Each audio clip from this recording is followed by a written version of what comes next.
یہ منظر دبئی کے سب سے بڑے شہر راس الخیمہ کا ہے۔ اس شہر کو راس الخیمہ اس لیے بھی کہا جاتا ہے کیونکہ یہاں خیموں سے مشابہت رکھنے والے چھوٹے چھوٹے بہت سے مکان ہیں جو ساحل سمندر پر موجود ہیں۔ وہ اس طرح کے چھوٹے موٹے کام کرنے کے لیے خود نہیں آتا تھا، لیکن آج سوال اس کے لیفٹ ہینڈ جنگکوک کا تھا، وہ جو بچپن سے اس کے ساتھ تھا، اس کے ہر کام میں برابر کا شریک۔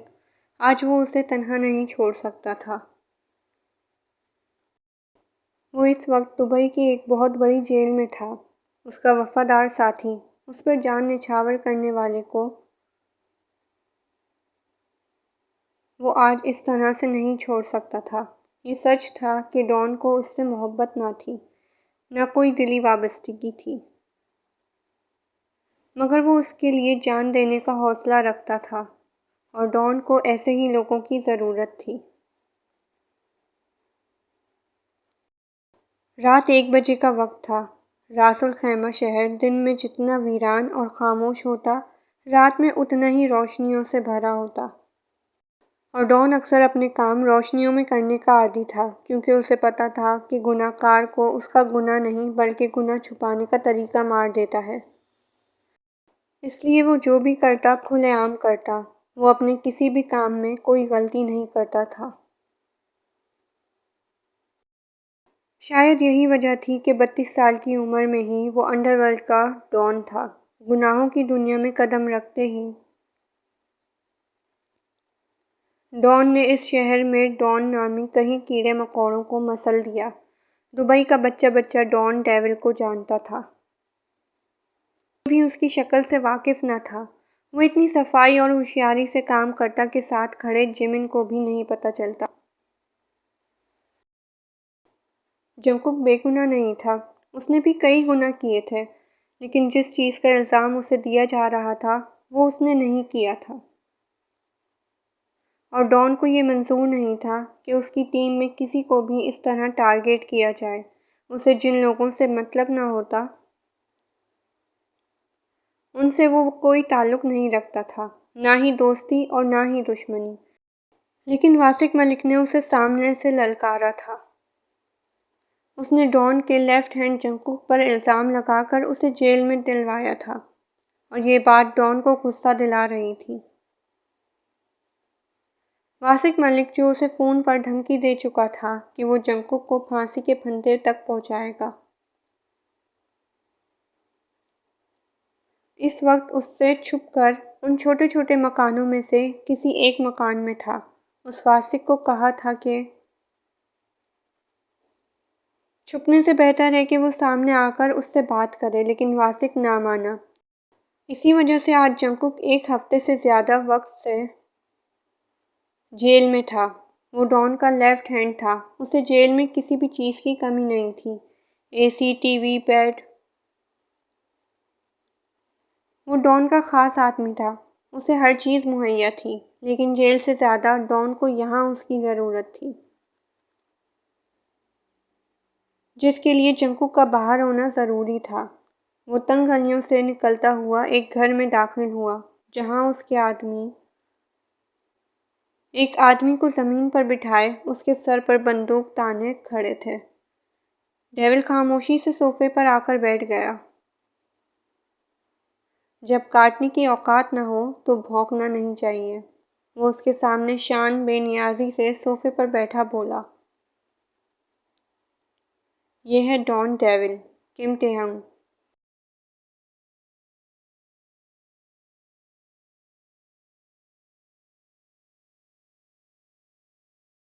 السلام علیکم دوستوں، اٹس بسٹائل۔ آج کا پارٹ یہیں ختم ہوتا ہے۔ اس میں ڈیٹیل بہت ہے تو آہستہ آہستہ کہانی کا آغاز ہوگا۔ انشاءاللہ اگلا پارٹ جلدی آئے گا۔ اللہ حافظ۔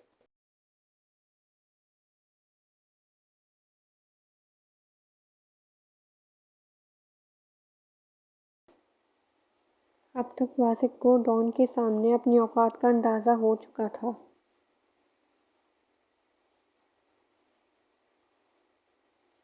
وہ اتنے چھوٹے سے علاقے میں چھپ کر بیٹھا تھا، لیکن ڈان نے اسے یہاں سے بھی ڈھونڈ نکالا تھا۔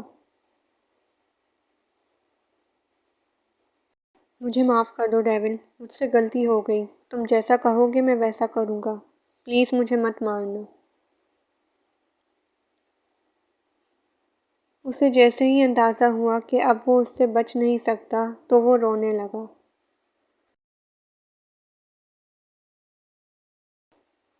تمہیں ثبوت چاہیے نا اپنے آدمی کے بے گناہ ہونے کا؟ میں تمہیں ابھی ثبوت دیتا ہوں۔ وہ زمین سے اٹھنے لگا جب ڈان کے آدمی نے بندوق پر زور ڈالا اور اسے واپس بٹھا دیا۔ تمہیں کیا لگتا ہے اگر میں یہاں تک پہنچ سکتا ہوں تو کیا تم سے ثبوت نکلوانا میرے لیے کوئی مشکل ہے؟ وہ اس کی آنکھوں میں آنکھیں ڈال کر پوچھنے لگا۔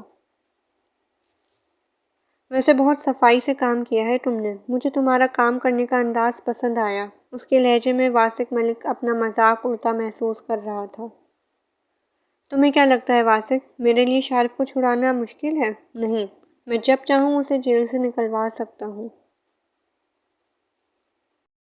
ایسے ایسے، اس نے اپنے ہاتھ کی 2 انگلیوں سے چٹکی بجاتے ہوئے کہا۔ تم جانتے ہو میں تمہیں کیوں ڈھونڈ رہا ہوں؟ واسق ملک، میں تمہیں شارف کے لیے نہیں بلکہ ان لڑکیوں کے لیے ڈھونڈ رہا ہوں جن کی ویڈیو تمہارے پاس ہے۔ وہ لڑکیاں جو ترکی میں باحفاظت ہیں، لیکن ان کی فحاش ویڈیو تمہارے پاس اب بھی موجود ہے۔ میں یہاں شارف کے لیے نہیں بلکہ ان لڑکیوں کے لیے آیا ہوں۔ اس ویڈیو کا اوریجنل پرنٹ میرے سامنے ریموو کرو اور باقی کی بھی خود کرواؤ۔ تمہارے پاس صرف 10 منٹ ہیں۔ اس نے اس کی آنکھوں میں آنکھیں ڈالتے ہوئے کہا۔ لیکن اب میں کچھ نہیں کر سکتا۔ وہ ویڈیو تو سائٹ پر ریلیز ہو چکی ہے۔ اب تک تو کروڑوں لوگوں نے اسے دیکھ چکے ہوں گے۔ کیا یہ تمہارا آخری فیصلہ ہے؟ ڈان نے اس کے سر پر بندوق تانے ہوئے اس کی بات کاٹی۔ نہیں رکو، میں کچھ کرواتا ہوں، مجھے مت مارنا، پھر سے التجا کرنے لگا۔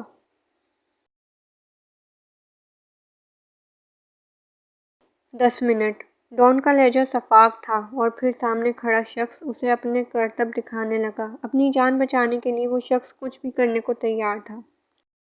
وہ کپکپاتے ہاتھوں سے کبھی ایک طرف فون کرتا تو کبھی دوسری طرف، جبکہ ڈان کے آدمی گھر کی تلاشی لے رہے تھے۔ کیونکہ جو بھی تھا، اس کے سارے آدمیوں کا ریکارڈ صاف تھا اور وہ نہیں چاہتا تھا کہ شارف کے خلاف کوئی بھی ایسا جھوٹا ثبوت رہے۔ اور پھر وہی ہوا۔ 10 منٹ کے اندر ان لڑکیوں کی ہر ویڈیو ہر قسم کی دوسری فحش جگہ سے ڈیلیٹ کر دی گئی۔ وہ لڑکیاں جو شادی کے بعد اپنے خاوند کے ساتھ ہنی مون کے لیے یہاں آئی تھیں۔ واسق ملک نے ان کے رومز میں کیمرہ لگا کر ان کی ویڈیو بنائی، جنہیں سائٹ پر ریلیز کر کے بہت پیسہ کمانے کا ارادہ تھا۔ وہ کپلز شاید یہ بھی نہیں جانتے تھے کہ ان کے ساتھ کیا ہونے جا رہا تھا، لیکن ڈیول جانتا تھا۔ وہ جانتا تھا کہ ان کی زندگی کس طرح برباد ہو سکتی ہے۔ ڈیول، میں نے ہر قسم کا پرنٹ ریموو کر دیا ہے، لیکن وہ کہتے کہتے رکا۔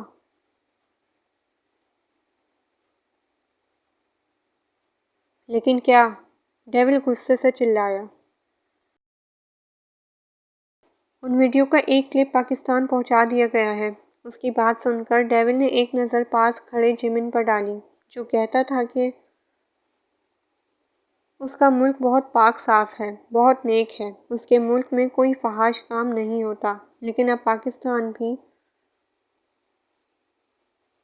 دنیا کے ساتھ ساتھ چل رہا تھا۔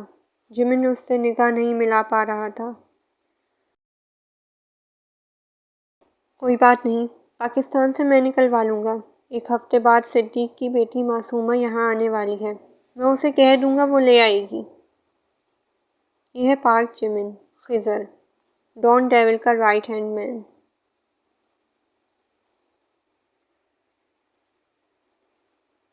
جمن نے حل پیش کیا تو ڈیول اٹھ کھڑا ہوا۔ اب اس کا یہاں کوئی کام نہ تھا۔ پھر پیچھے مڑا اور اس کے سامنے آ کر رکا۔ جانتے ہو واسق، لوگ کہتے ہیں جس کا کوئی اپنا نہیں ہوتا وہ دوسروں کی ماں بیٹیوں کی عزت کرتے ہیں، لیکن آج تم نے ثابت کر دیا کہ یہ بات بالکل غلط ہے۔ جن لڑکیوں کی تم نے ویڈیو بنائی وہ ابھی اپنی زندگی شروع کرنے لگی تھی۔ ذرا سوچو اگر وہ ویڈیو ان تک پہنچ جاتی تو کیا وہ کبھی خود سے نظریں ملانے کے قابل رہتی؟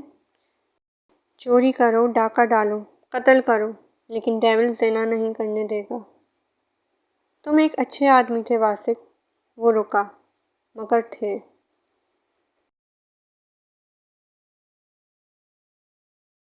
واسق کو بات سمجھنے کا موقع دینے سے پہلے ہی گولی چلی، سامنے کھڑا وجود بے جان ہو گیا۔